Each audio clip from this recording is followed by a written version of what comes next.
I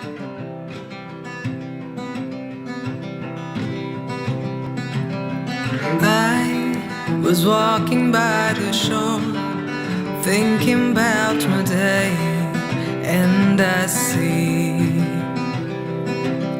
a man giving. The song you just heard is created by our guest for today's episode. It's Kalume. He's a independent artist. He's a singer, songwriter, and a music producer. This episode was super fun. I really love his songs, and in this episode, I had an opportunity to go through the creative process of actually creating a song. And he's such a lovely, humble person to talk to. Uh, I had amazing time talking to him. I hope you guys have fun too. So make sure you check the podcast out till the end, ladies and gentlemen. Here we go.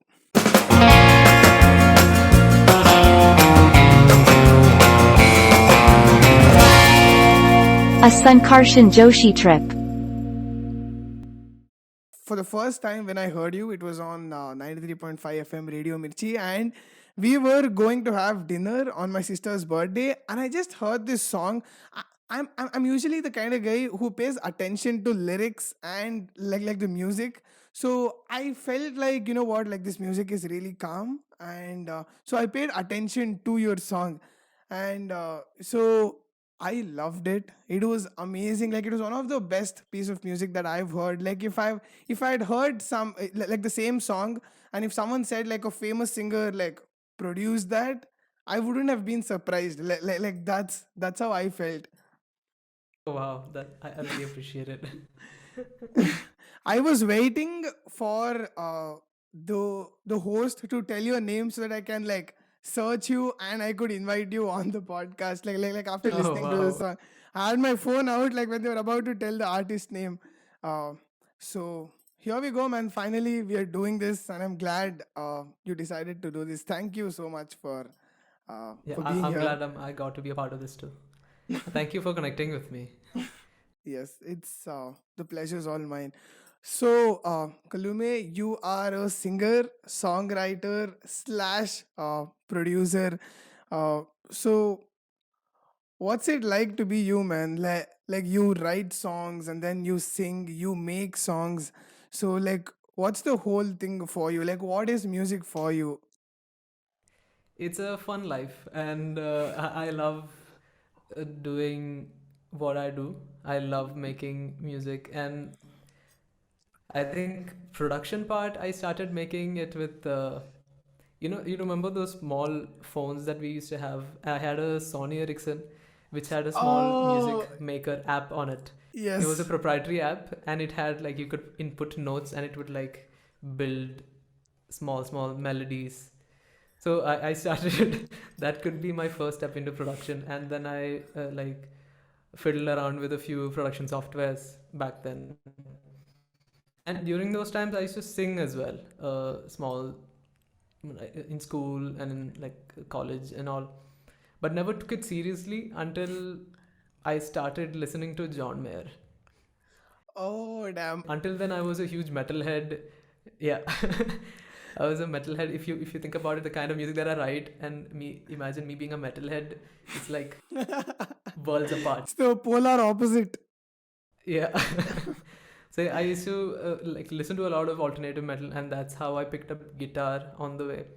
And yeah, that kind of inspired me to start singing. And then John Mayer's songwriting process, it opened up a new world to me. Like you can write about your like the kind of music that I used to listen to in metal were something I feel like I couldn't relate it to my life, so I couldn't write something like that. So songwriting wasn't in the way for me initially, and then John Mayer showed me you can write about anything. Like it's about your life, it's your experience, and not making up things in your head and like writing something about it. If you want somebody to like connect to your music, then you have to connect to your music first. So it should be from your experience, and you should be honest with your songs. So that's how I started making like writing songs. And then production is like playing a game for me. So it's like, yeah, so it's a very fun part. Once you get hooked onto it, I feel like you can relate. Once you start working on a project, even you won't notice the time going by. I have an extra clock right next to my computer to just look at, so that I don't go beyond like a certain. There have been times when I'm just sitting in front of the computer and like going rounds and rounds on the same track until like 4 o'clock, 5 o'clock in the morning, and never realize it until like I look out the window and I see the sun come out. So it's a very addictive, fun process, and I love it. So yeah. When you start making it, you want it to end, right? Like you want it to finish before actually pausing it and then like going back to sleep. Exactly. Yeah. You can't let your project be there, and even if you go to sleep, it'll be like running in your head all the time. Oh, I like to make an EQ correction there. I have to make this there, and like until you do that, you're constantly thinking about it. Yeah. So one of the other reason that I was super fascinated about like your music, like why I had a certain amount of affection towards it was because it was very like well made from the art perspective. So usually, let's say like a podcast or like any song or let's say a YouTube video or like any form of creative thing, right?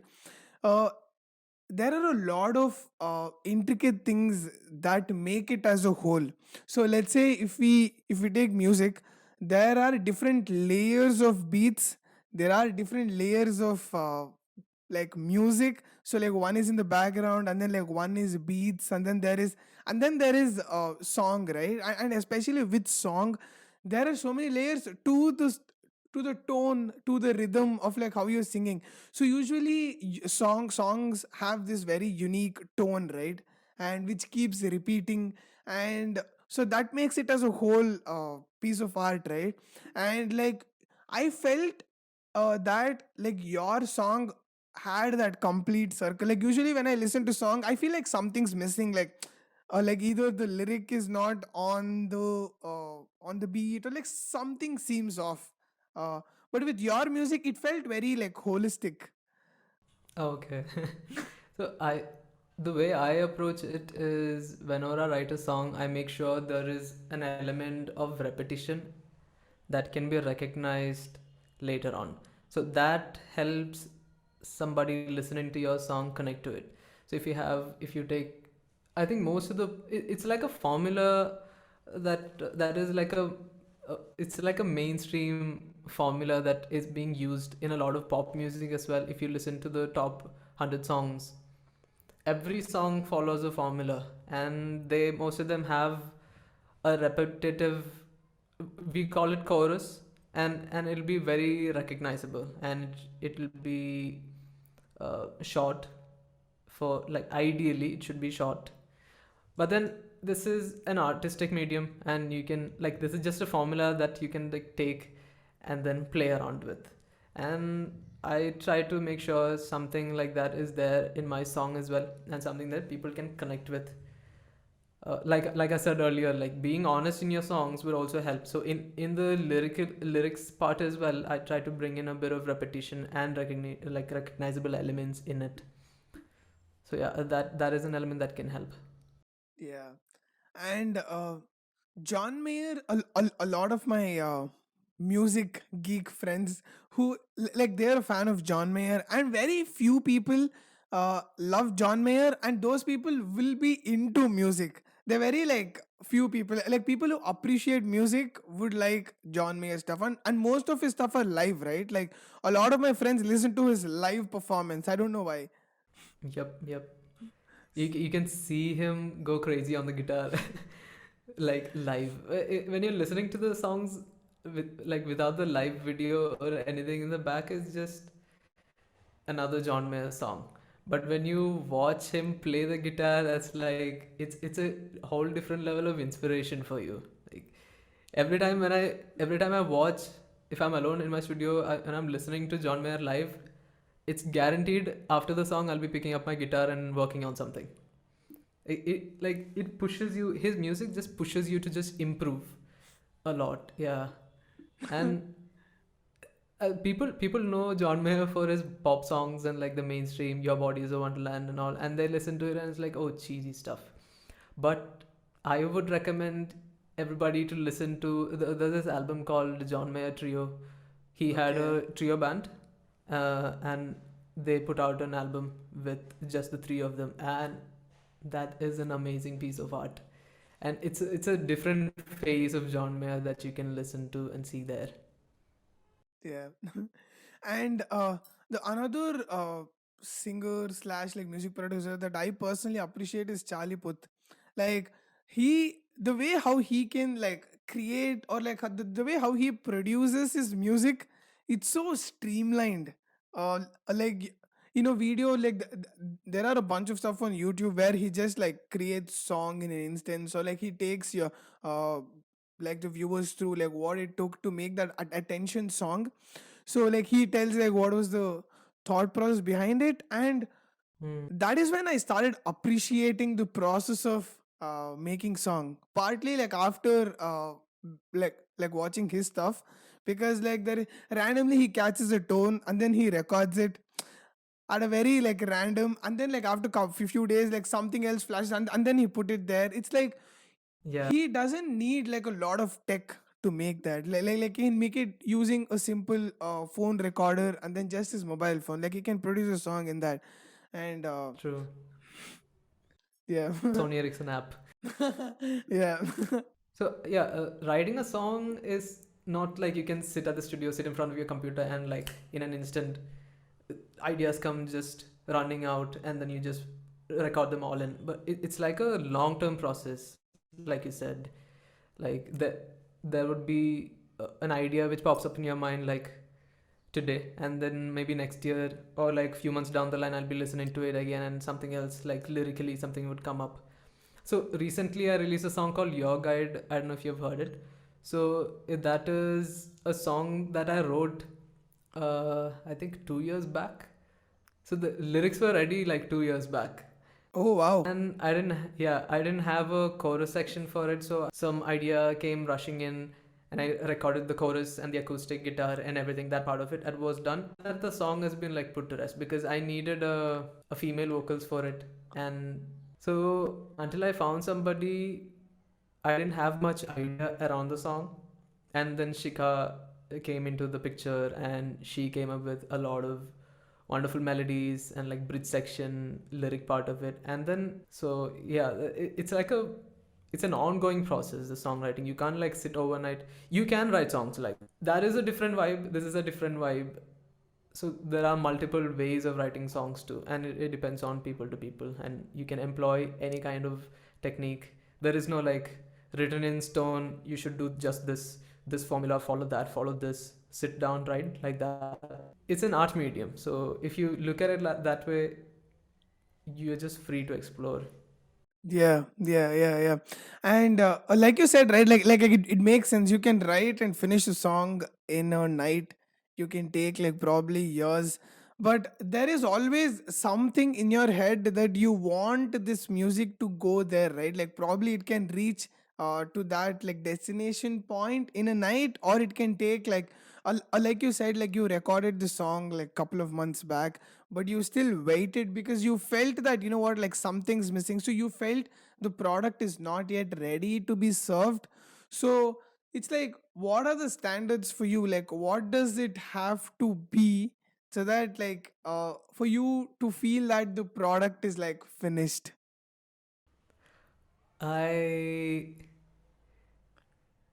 I don't know. So I am a perfectionist in a way. Like when it comes to music, if I don't hear the element that I want in a track, I let it sit, and I don't force anything out of me. I am an introvert in my personal life, and I have a I flip my personality when I go on stage. So like since a very young age, I've been performing. I've been a magician before I started with music, and in Kerala I started performing at the age of 3. So basically from the time I remember, I've been on stage and performing. So like stage is kind of like my second home, and I'm like very comfortable there as well. So yeah, so then Is it like your alter ego? Is it like your alter ego? yeah, you can put it that way, Kalume. So like, do you put on like like, I'm just wondering like what it takes to be like a completely different person like on stage. Like, do you think that you are like a completely different person, or do you think like that side of you just comes out there?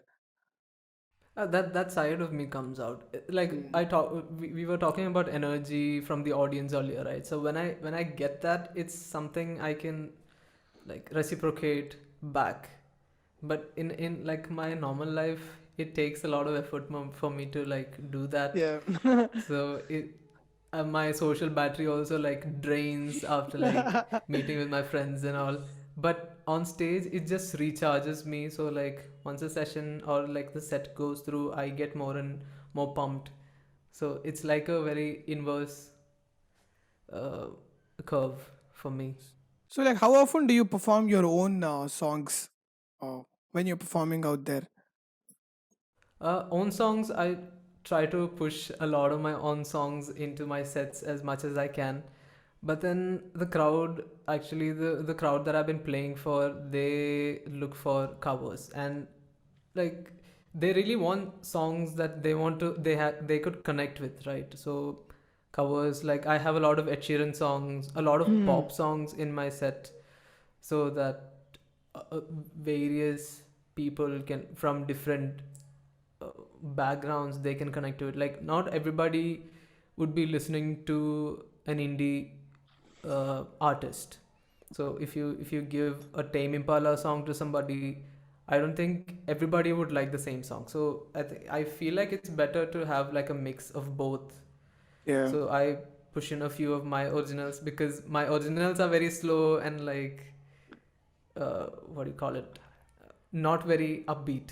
Yeah. So yeah, and I loop as well on stage when I'm performing live. So a lot of looping tracks would need the percussion and everything. So I don't think any of my songs would be able to do that. So Yeah. I do push in some of my acoustic versions in there. So yeah. I feel like people have like a different appreciation for original songs. Like if I go on YouTube, or if I listen to some songs on like America's Got Talent, or like any talent show, if it is original song, I pay extra attention. For some weird reason, I like original songs. I think that people do appreciate something that they haven't heard on like mainstream media. Mm-hmm. Yeah, that is true. So like, even when you say like if you're performing, you do mention that this is your original song, right? Like before performing it, or like do you just like straight up go to the song? No, I need promotion for my tracks as well, so I Yeah. try to push that.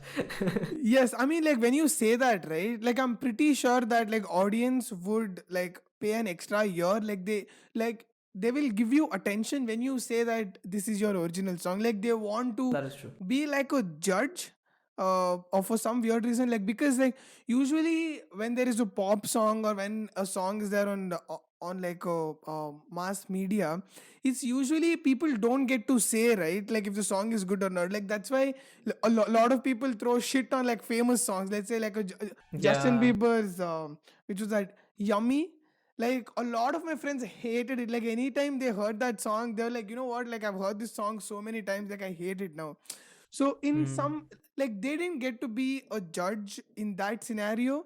But like if it's an original song, like they want to say their opinion, like they want to have a certain opinion of that song. So like this is what I am thinking. Like this is just like my opinion of like what it could be. I totally agree with you. Yeah. I've gotten better reception for my originals than the covers. Yeah. So yeah, that I agree with you. And then, like you said, uh, social media plays a lot of role in like making us hate a lot of the current songs as well. Like Yummy, when it came out, it was a nice song when I first heard it, and then I've been hearing it everywhere on reels, and like I it it felt like I couldn't escape some of the songs that have been playing on social media. Yeah. So yeah, and people's attention span is also coming down day by day. Like if you try to put out a song that is like 7 minutes long now, it'll be very hard for you to like promote it. But then you listen to the Led Zeppelin songs and then the Metallica songs, they are long. If they come out with a similar song now, uh, I don't know how successful they could be successful in the communities and the people who follow their music, but for new listeners to like get into it and then vibe with it, that'll be a different story. Yeah. So yeah, like that's also something that I try to incorporate when I write new songs. um the the time duration for the songs, it's I'm trying to make them short and complete. It's like you're trying to find a fine balance between what people want with like what art is, right? Like you're trying to find like it should be acceptable in like both the communities. Exactly. And songwriting is something that it's your catharsis. So like if an artist is writing a song, it's their emotions coming out. So you shouldn't be um, shaping your songs for the for the audience's needs, but then at the same time you should be accepting what your audience wants. Yeah. And so they should go hand in hand.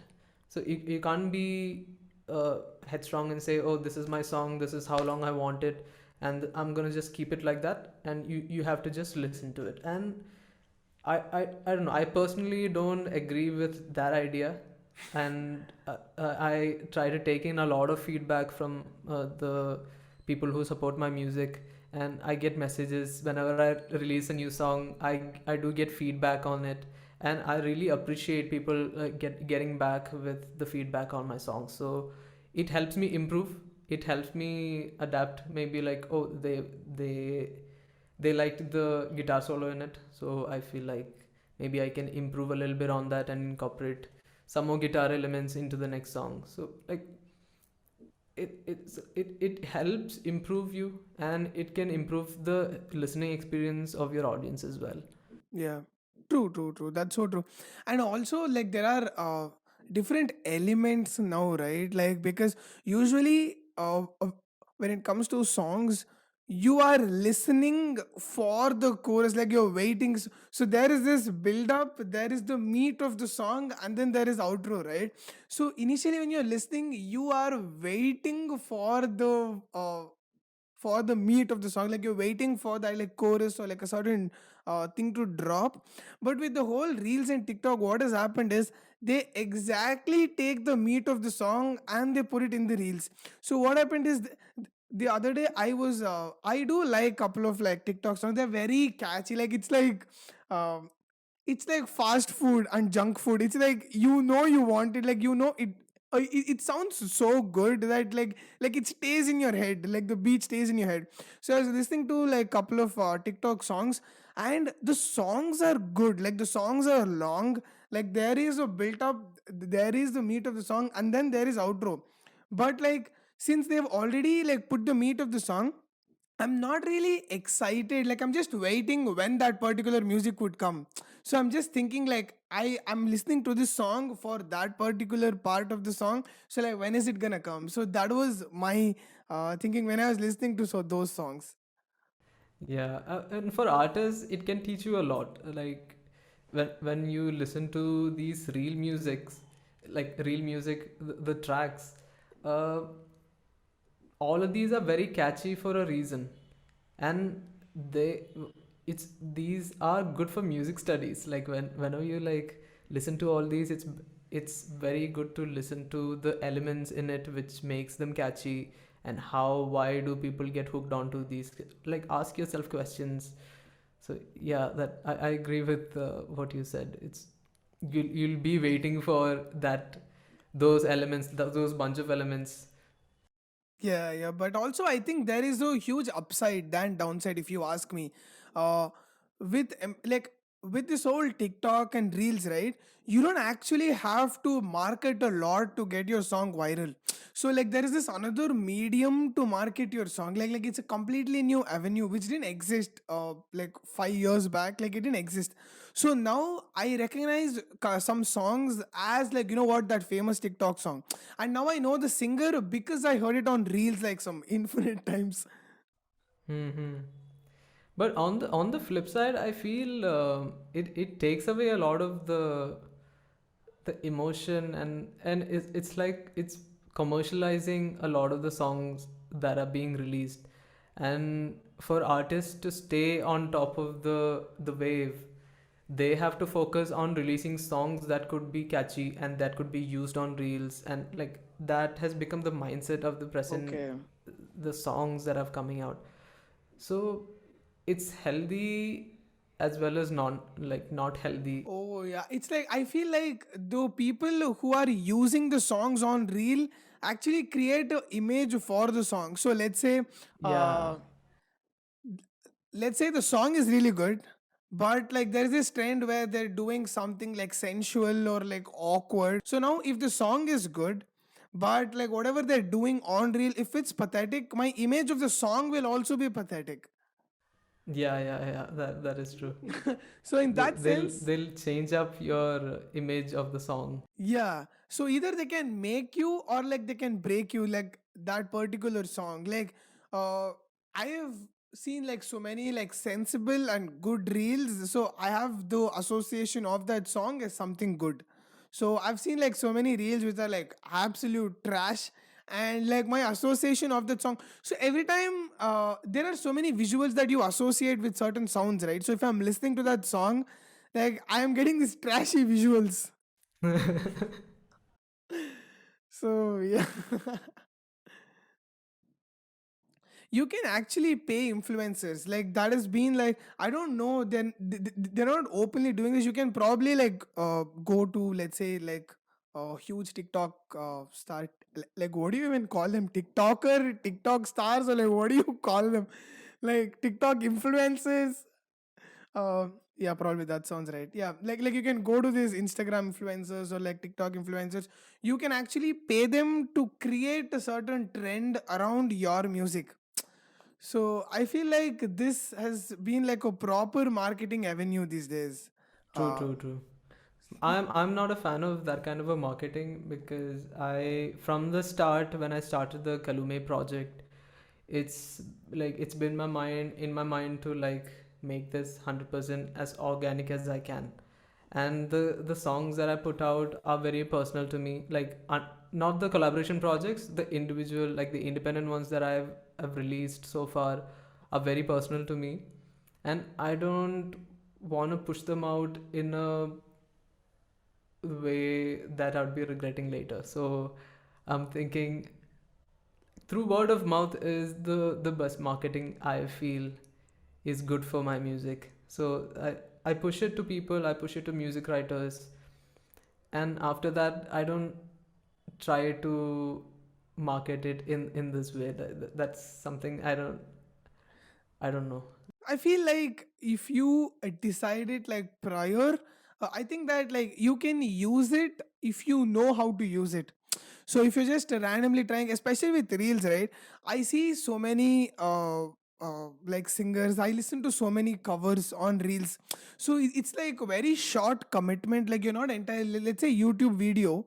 Now, in order to click and listen to a 10-minute cover, it's a huge commitment, right? Especially with the attention span reducing, it seems like a commitment.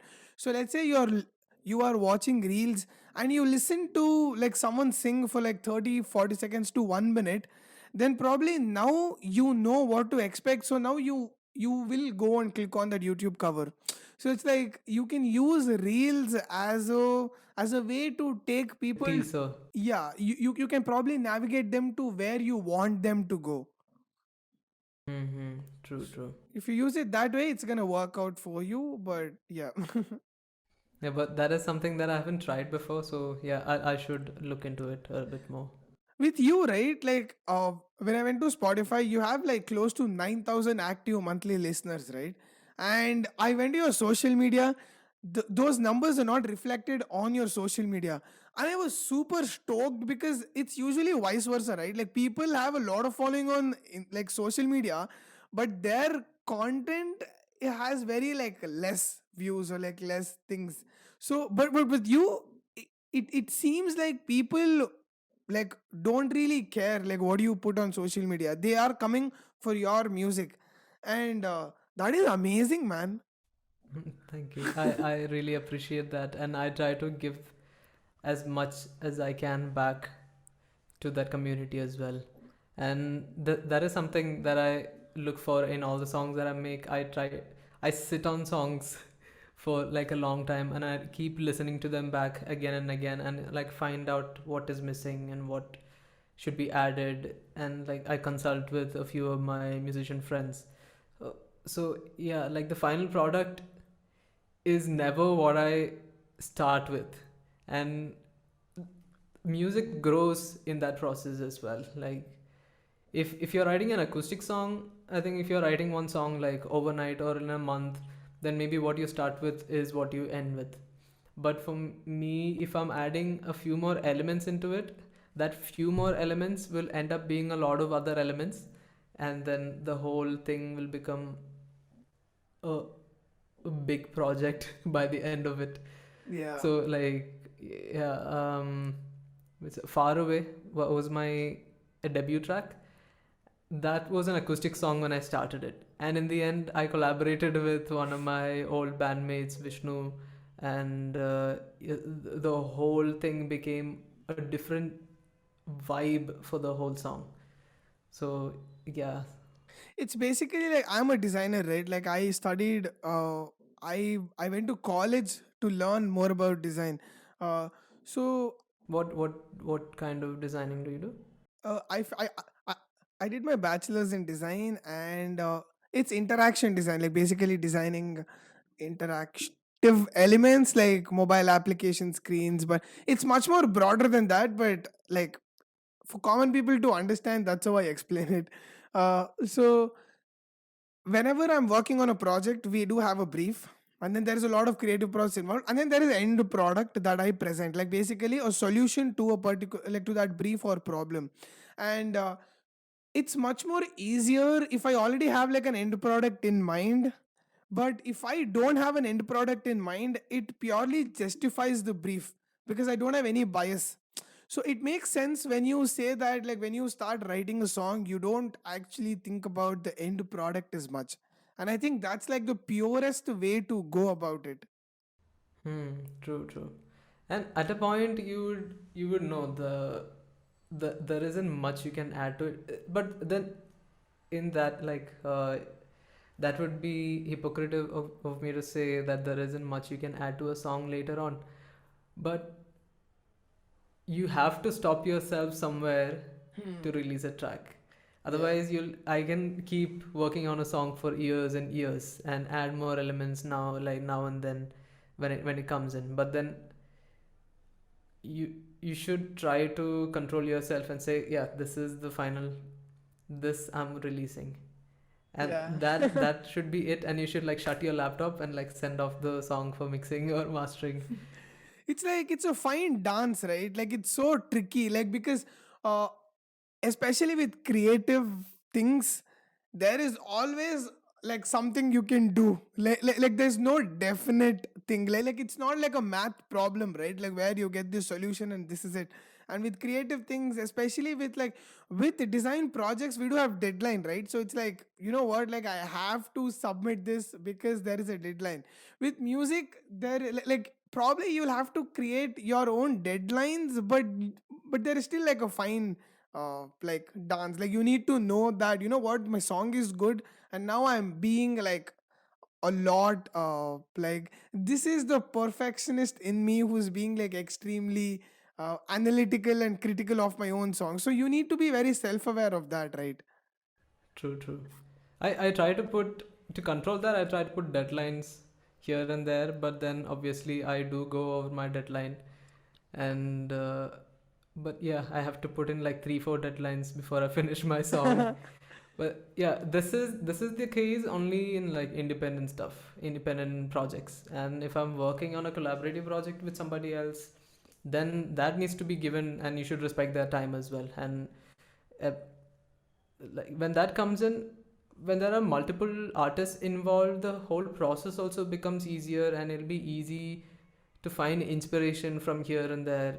And yeah, if you're working with a producer, you're already getting a sample which you need to like start off with. Then you already have a melody idea to like spin off of.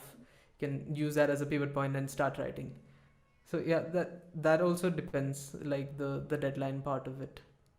Yeah, yeah. And like if you're collaborating, you have multiple opinions, right? Like you can ask somebody like if there are four people, you can ask like what do you think about this? What do you think about this? And then like whatever like the majority of the answer, you could go ahead with that. But like if you respect the other person's creative like judgment, if you respect that creative judgment, then you can go ahead with that. Like if it's only you, then it's your baby, right? Like you put so much efforts into making this, so you don't want to fuck this up, so you put so much efforts into like bringing the best of that. But like that is helpful to a extent, because like it always brings the best. You refine it, but after a point of time it becomes like it actually like drags you down from like putting it out there. So you need to True, know true. like when And to. that's the point where you should draw the line. And like if Mhm. I sit on this track for longer, this might end up being a song that is unreleased. Yeah, yeah. Yeah, so if you want if you want the song to be out, then you should like be strict with yourself and then cut the process right there. Yeah. And especially with independent artists, right? Like in India, few years back, or like one decade back, or like 5 to 10 years, yeah, like close to a decade back, if you ask somebody if they wanted to pursue music, they'd probably wanted to be playback singers for like movies. They wanted to sing in movies.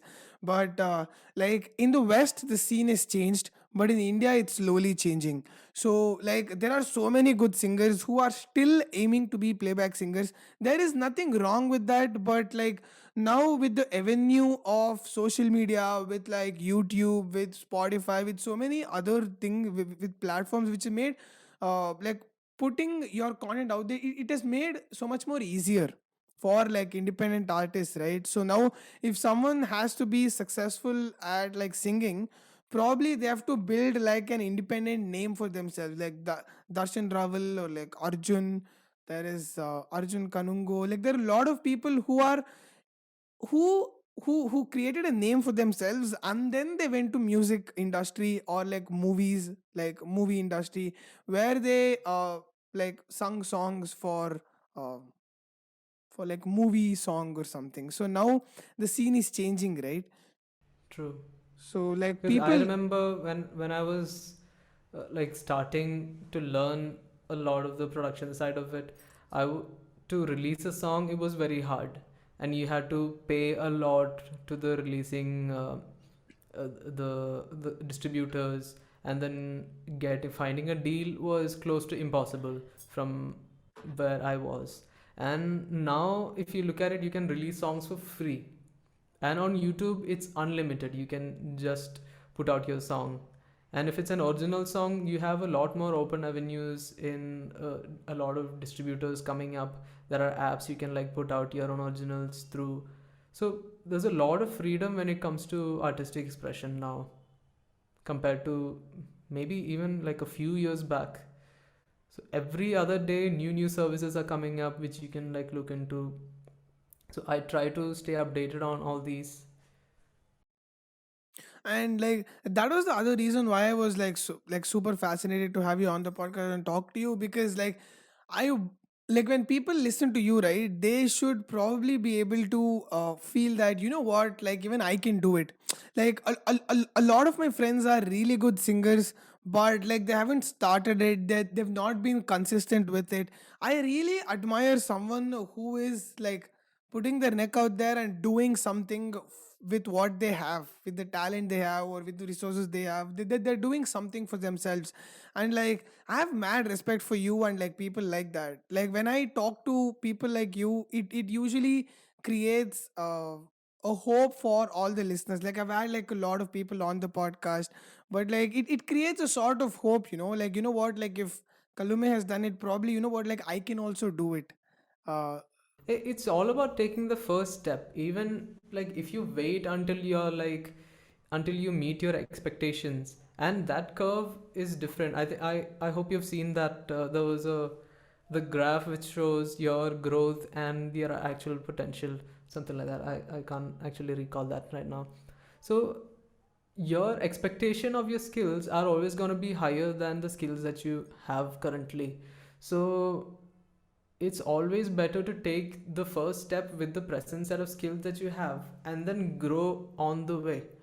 So if you look at my first YouTube videos and then SoundCloud recordings, I I listen to them and I feel I shouldn't have put them out.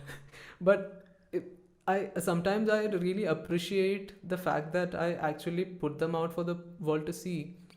And when you listen to the people, I mean, when you see the feedback that you get, the comments on it, it really helps you improve on the way. So if you're sitting in your bedroom and all you're doing is recording and like listening to your music to yourself, you are not getting a different perspective. It's just your perspective from the expectations of the skills that you have, about the skills that you want to achieve, and that will definitely won't be the quality of the product that you have in your hand. So you have to put it out and then you will grow on the way. yeah, yeah. Initially, when I started, this is my 33rd episode. So, like, I've done like 33 episodes. And if I go back to my first episode, like, I knew that, like, like I could do better than this. But I also knew that the only way that I'm going to get better is by doing it. So, if I probably start late, then like, I'll not get better sooner, right? Like, if I started like my episode, let's say, like, I started it 1 year back. So let's say if I started it today, I would have like missed on the progress. So now I'm like 1 year grown. So if I started today, I would have probably like grown like 1 year from there. So like the only way you're gonna grow is by doing it, right? Like there are so many things I would learn from like like after my first episode, I learned so many things. Like there are so many things that you add while having a conversation, and like you hate your own voice. Like I hate my I oh. agree. I agree to that 100%. So I had to like tolerate my own voice, edit the entire thing, and while I'm listening to my own self, I'm like, what the fuck are you talking? Like, why are you adding this one filler word so many times? Like, there is so, I'm sure I'm gonna regret a lot of the things that I'm saying right now when I listen to this podcast back. because you're very self-critical about your own self, right? Like probably people don't even care like if you use, let's say, like or like if you use fuck a lot of time, like people don't even give a shit that they're paying attention to your conversation. But to me, like we only highlight the negatives, right? Like we only look at the negatives, and then so like for every episode I was like I had to grow because I was making so many mistakes. So I was like, you know what, from next episode I'll probably do this, I'll probably do that. So in that sense, like you starting out with the Sony Ericsson or you starting out with the SoundCloud, you could reflect on all your mistakes sooner, right? Exactly. And recording yourself is a great feedback mechanism. And like when you are just singing without recording, or like I'm talking in terms of music. So if you're just singing and you're not recording yourself, you just have an image in your mind which plays over and over, and then you're like, oh, I don't sound good and I shouldn't be recording. But even if you think that you don't sound good, but when you record yourself and you hear yourself back, you can be self-critical, like you said, and then point out your mistakes and work on that. So that it'll give you like you can even pause your recording and like, oh, that part, maybe that note went a little flat, that note should have been here, and that you can practice. And you must have heard of the Malcolm Gladwell's 10,000 hour theory, which explains a lot about this. No. So What's that? Yeah, so he says when you want to master a skill, you have to spend 10,000 hours in it. So Okay. if you're starting out, if you it's more like a tap being opened after a long time. So when you open an unopened tap, it'll be just shit water coming out, and you have to let it run for a while for the all the junk to like fall out until you get clear water. And that's the same with everything that you learn and do, is what I've felt throughout what I've been trying. And I'm very Holy curious shit. to learn new skills. Yeah, I am like even I'm so songwriting. surprised now. Exactly. So you have to put in the work, and then you spend a lot of hours doing the same thing over and over and over again until you get all your junk out of your system, and then you get good stuff flowing out. And you shouldn't necessarily um, I mean, it's your choice if you want to put that junk out or not. But if you put that junk out, you'll get good feedback, and you can grow very fast. You know what? I feel like putting the music out there is the process of the junk part. So it's like in like the 10,000 hours, like what you said, right? Like I'm so surprised, like I'm still thinking about that because I've seen so many YouTube videos on, like, I used to play this game called Rainbow Six Siege. Like I was playing, like I was putting a lot of efforts into playing that. Like that game used to have a lot of characters, and there used to be these YouTube videos on 10,000 hours of gameplay with this person or like this particular character. Oh, So for the 10,000 hours they would just play with this character in all the games. So that, like, now when you said that the 10,000 hours rule, whose was that again? Like, could you just repeat that rule? Malcolm Gladwell. Yeah, so now when you said that, like all of those things, like I connected dots. So it makes so much sense. Like, thank you for saying that. Like now I have like a theory to explain people, like, you know what, like why you should start as soon as possible, like why it's okay to put shit out there. Exactly. And if you listen, if I haven't put out the songwriting part, the junk part of my songwriting. Uh, if I go back to it again, all of them are very bad. Like the first songs that I've written were very bad, and some of them were on SoundCloud, and then after a point I just took them down. But it it it took a lot of um, struggle, or like a lot of energy for me to like say that this is okay, but you can release it. It's just you never know what you're gonna get out of it and what you're gonna grow into. So those songs, the first ones, if I think about it, those, I used to be very self-critical of myself when I used to write those lyrics. They sounded very cheesy and like very bad. But I don't know, I don't judge a lot of my lyrics now, but earlier, when I Oh started yeah. out, those Hmm. were, yeah, I used. Because you think that you're thinking from a perspective of like what people would think, like if they're listening to this song, right? Like people might think it's cheesy. It's not that you think it's cheesy. It's more of like when people listen to this. Now initially when we started this podcast, you started telling that like this is like being genuine with your own songs, right? Like you need to put the truth out there. So now, even though it's cheesy, you don't care if it's cheesy or not. Like if it's your truth, it's your truth, right? Like, True. Yeah, so. that's like in the end, it all connects. It's all about being honest and putting whatever you make, just just let it go and Yeah. let it out. So in like at the end of the day, music is a catharsis, and it should be like that, especially songwriting or any other art medium. Like if you're a painter, if you if you are even if you're a sports person, you should just go ahead and do it, and that'll clear a lot of your struggles in terms of mental health too. Like it can improve your mental health a lot as well. Like that's what I felt it. Like Far Away was a song that I wrote when I was in a very dark space mentally, and I was in a slump, and I wanted to get out of it. And but after I wrote the whole song, it sounded very dark to me. So I wanted to add a bit of like uh, a bit of upbeat, a little happier elements into it.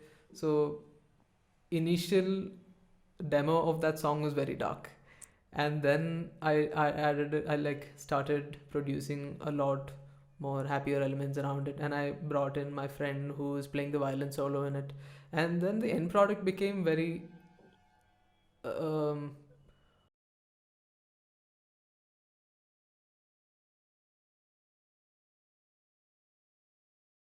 The start of the song, it started when you were at a very dark place, but then in the process a lot of your perspectives has changed, right? Like when you looked back on the song, the way how you saw life also changed.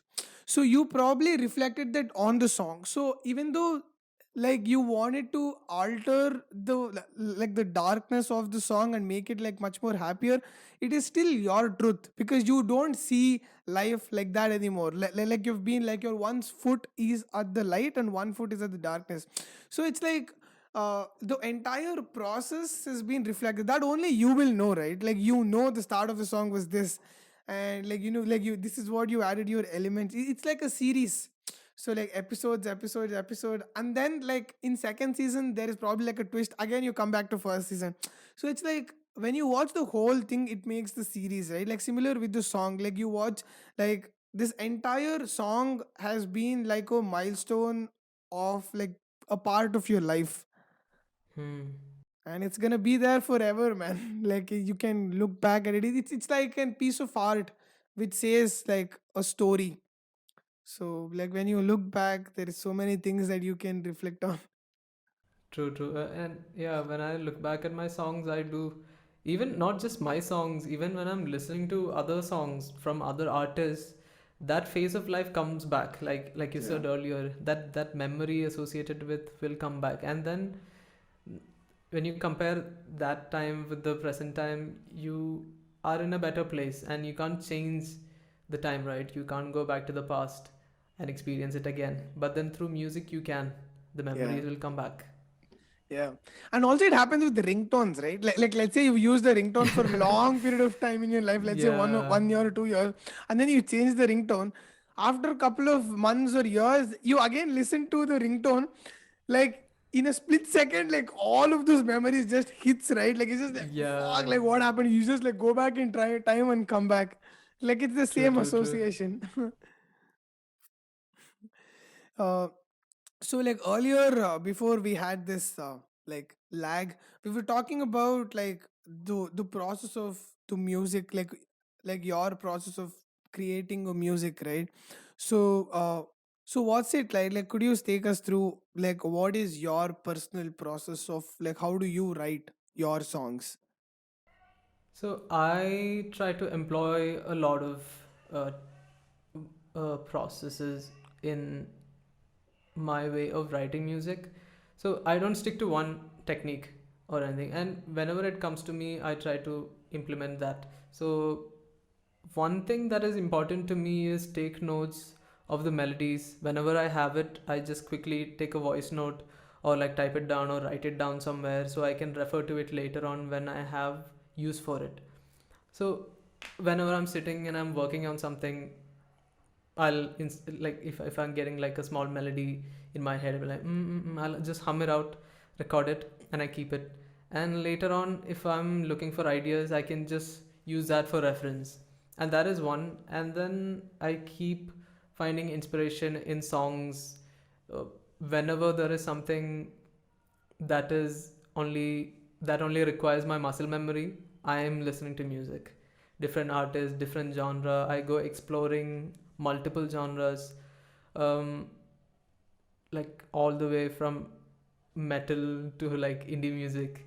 I do listen to a lot of, like, I have a very eclectic taste in music. So I find inspiration from here and there. I'll pull in elements from different genres into I like combining elements.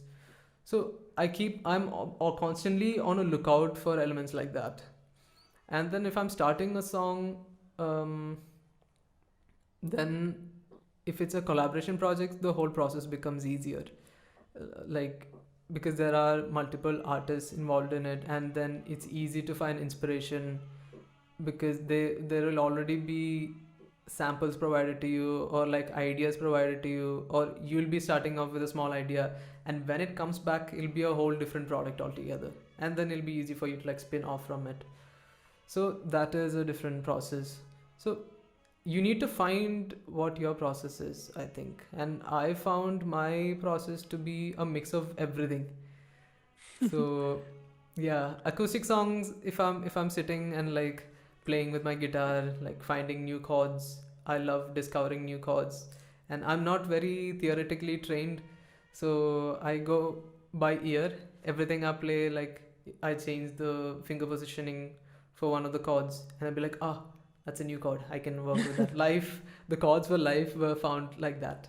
I was playing with, I think, some seventh chord, and I took out a couple of fingers from it, and then I started playing it, and it sounded very beautiful to me. And then I went up and down the neck, found different chords that could like complement that same chord, and then it became the whole melody, the guitar melody for it. And for the lyrics, it was, the inspiration for life was from different phases in my life. So the first part was from one of the photo walks that I did so many years back with one of my friends. We went to a beach near our house, and then I was seeing this one fisherman who had like ropes around him trying to push a boat into the water. So that was an image that stayed in my mind, and I go looking back for inspiration in my memory to like write lyrics like for songwriting process. That is something that I go to whenever I want to some uh, relatable lyrics. Yeah. So, like, do you have like a theme in I your hope I mind? didn't confuse everything for you. Like, No, no, no. It makes sense. It makes sense because, like, I'm someone who do appreciate like art in general. Like, could be anything, like sculpture or like painting or like music. So I come from that perspective. So, like, before you start any piece of art, especially with like writing, right? Do you have like a theme in your mind, like, or like a umbrella under which everything comes? yeah. If if I'm writing for an EP or an album or for somebody, there would be a theme that you have to like write based off. Okay. So yeah, there would be an umbrella idea, and then another technique that I employ is writing down adjectives Okay. and the Words, words that could be association. related to the theme, association. Yeah, and that helps speed up a lot of my processes too. Like if there's a project that has a deadline, this is something that I would go to, Hmm. because it'll it can you can churn out a lot of ideas that way for lyrics. It's basically you put all the words out there and then you pick and then you streamline the words, right? Like it's easier. Yeah, it's like if you put, it's basically like a brainstorming where you put all the words out there. You don't have to put efforts into thinking of like what words to add. If you have all the words out there, you're just picking that and then you're putting in that particular piece like a puzzle.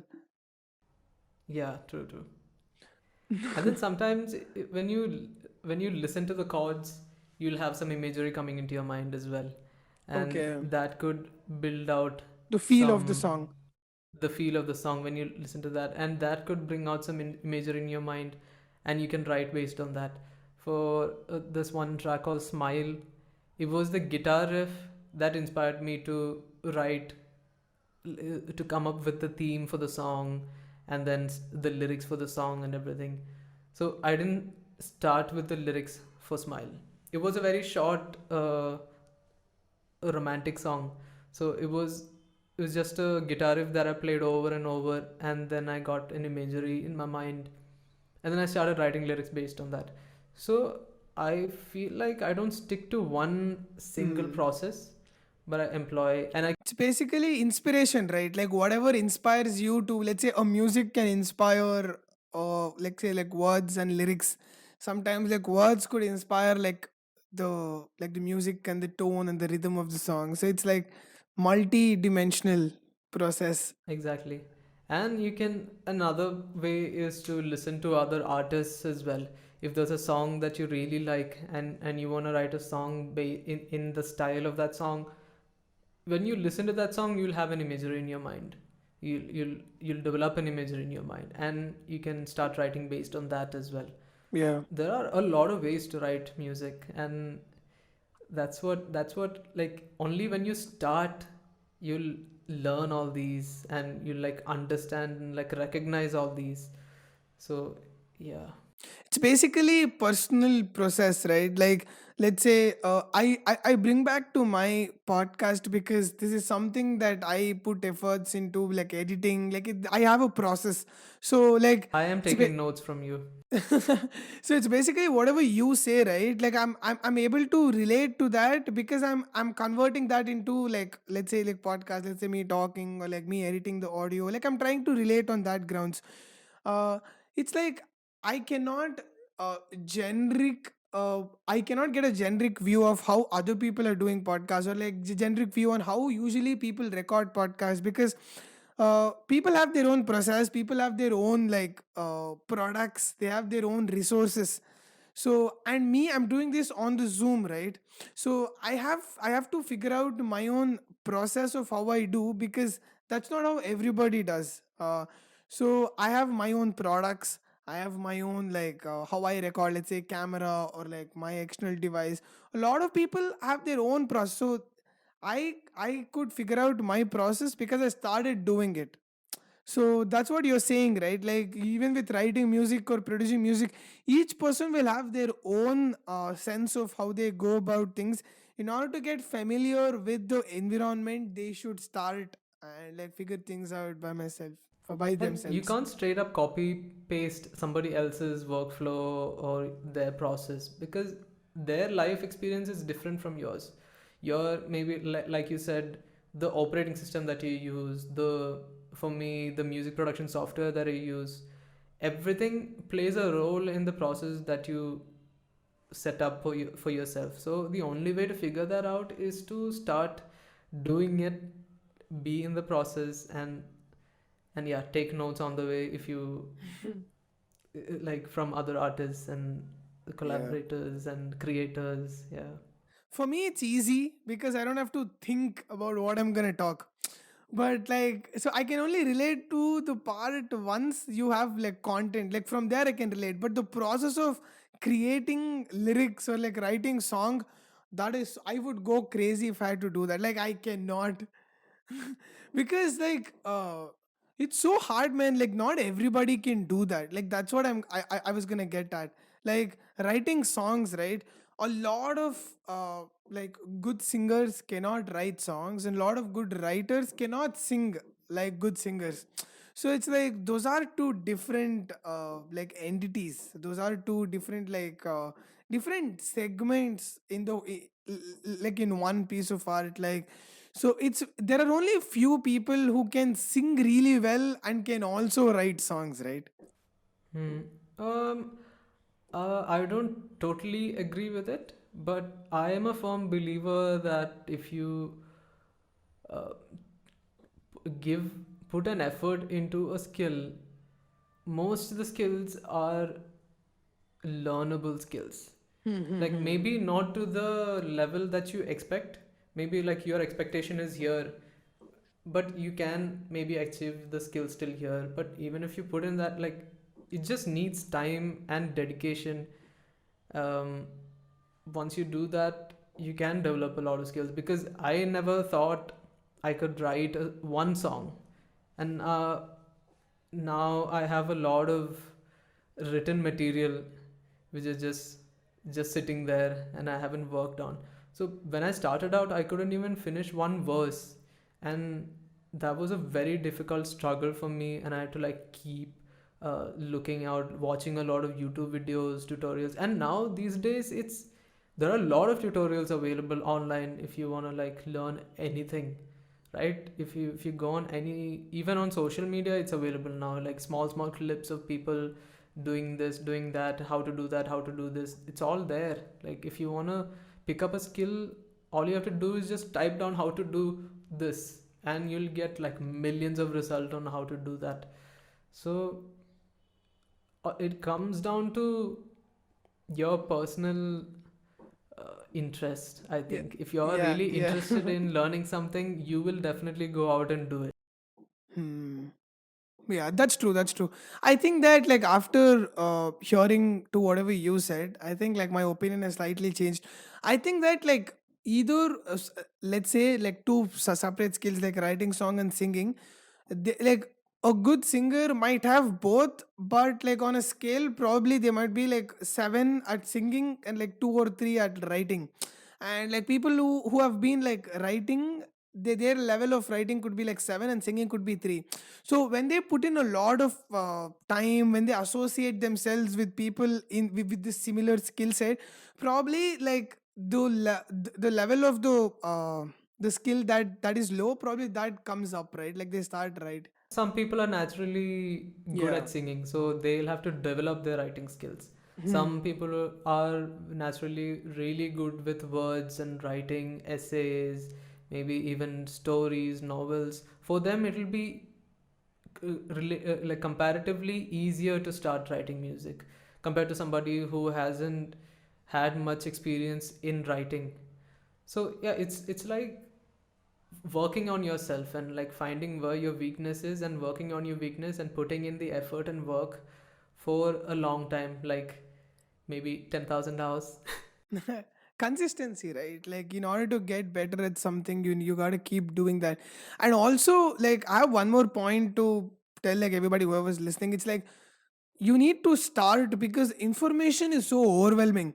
So like before I started this podcast, I was googling like, like how to record a podcast. Like there are so many people telling me to get so many different softwares, like so many different things, like. And I will be I will be What in a lookout. recording software do you use? I'm recording it on Audacity right now. Uh, and like yeah, uh, for this podcast, I'm using Zoom to come for communication. So it's like initially when I started for like before I started, you always are looking for reasons to not do it and procrastinate, right? Like you're always like looking, what, like I don't have this, so let me do it later. Like what, like when I have that, I will start doing. Procrastination kills creativity. Yeah. So, and I was like, what? Like, I just had to think of all the things that I have. You know what? Like, I have a headset. You know what? Like, I can do it on Zoom. I can do this, I can do that. So, like, when I decided to do it, I was looking for all the things that I already have and to make it happen. So, if I like straight up started with like Googling, like how do I do it, or like even before I started doing it, I would have probably like given up because there's so much overwhelming information out there. Yeah, in Indians are very and we have what is that term? Jugad Jugaad mentality, yeah. Jugaad mentality. It's ingrained in our DNA. We can make do with what we have around us. So yeah, like if you want to start, the only person who is stopping you is you. Yeah. Like just pick up your phone and start recording. Like for audio quality nowadays you can get almost studio quality audio in mobile phone for like social media and all. Like you won't even know, even if you use a 5,000 rupee microphone or your phone mic, it's gonna sound very similar when it comes out on Instagram because they compress everything out, and in the end product will sound very similar. So there's no excuse in using any equipment that you have. And the first SoundCloud tracks that I've put out, those were recorded on my phone. Like you can actually hear the difference in voice quality and the production instrument quality back in those tracks. So there's no excuse. You just need to like start with what we have, even if it's like a very cheap mic. Like in the context of music production, if it's a very cheap mic, you can even find apps to produce music on your phone now. Yeah. And I Yeah. was like, yeah, it's very easy, very accessible now. Everything is. You feel like an old guy. You're like, what? If I had I this swear. in our generation, things would have been different. Yeah, I swear. And I was sitting there with my alphanumeric pad, making pressing buttons for notes. Oh, now I do remember. Like even Nokia had something like this. Like you press Yeah, one button and it makes one tone, right? yeah. Yeah. It's kids these days would never know Kids what these we had days, to go exactly. through. Yeah. I mean, like we do have like so much talent. but like we do have so many opportunities, and to balance out this opportunity, on the flip side we do have so much insecurity, because like a lot of people are good. It's easier to compare ourselves with somebody else who's doing better on social media. So like Hmm. now the challenge has become mostly mental, not like with the physical equipments and all of that. We do have all of that in place. It's mostly mental. It's the fear of being rejected. So that's why we build up our standards like at a much like very high, and we might not even reach it. So Hmm. and I, yeah. I I think the not resistance, your resilience is something that we should be working on in an industry when it comes to creativity, because because it's all very subjective. Art is very subjective, and it's easy for somebody else to turn it down. Maybe like the work that I'm like working on right now, the projects that I'm working out right now, if I make you listen to it, some of them you might like, some of them you'll be like, not my vibe, you don't like it. But then if I should be taking a lot of that input in to improve my work, but then I shouldn't be completely changing that project so that you like it, because Yeah. it's all subject. At the end of the day, it's something that's coming out of my head, and our opinions might vary in a lot of different aspects. So we should accept that and then start making, because I was a people pleaser initially. Like all the songs that I was making, I used to like make everybody listen to it and they'll be like, oh, that's not nice, you don't like that, you don't like this. But then just put it out. There might be people who like that part of your art and they'll appreciate it, and then there might be people who don't like that part of your art and then they'll critique it.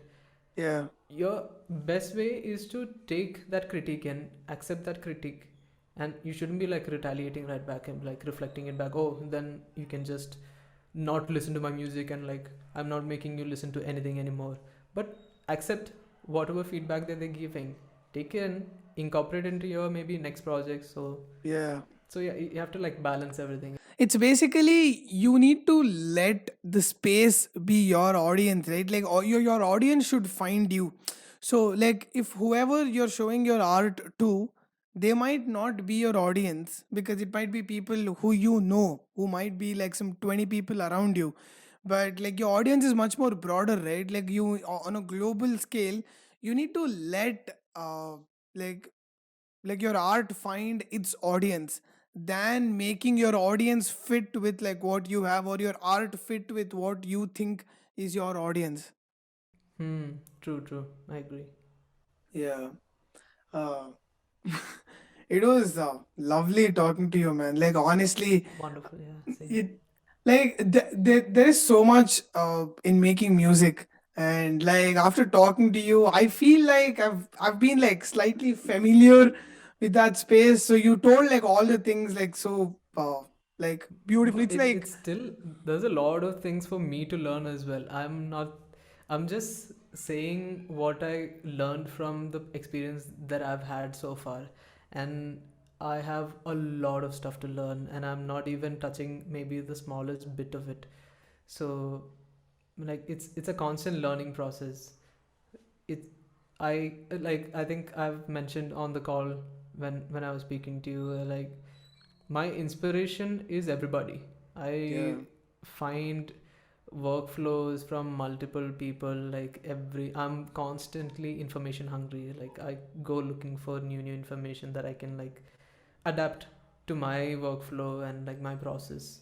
So yeah, so like what I said was just from my experience, what I've learned so far. But And you whoever is listening can utilize that and like adapt it and like work off of it. And if we can help somebody create a piece of art, that's the best thing I feel.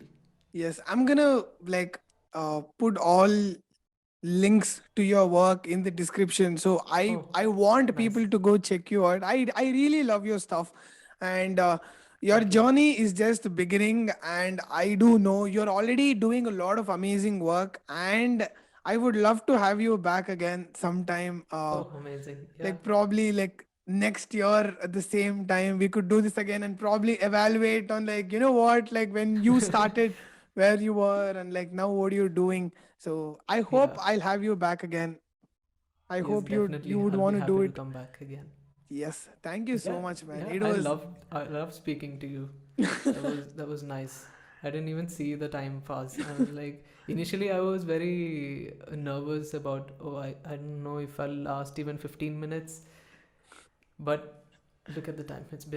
But most of it was because of the network issues. yes, but still, man, but still, like we have like solid. I think it has come close to like 1.5 hour, I guess.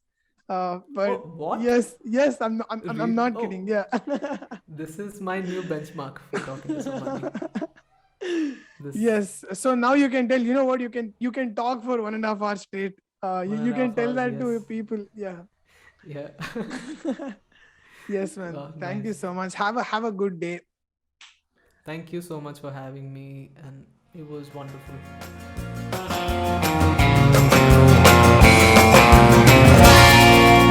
A Sankarshan Joshi trip.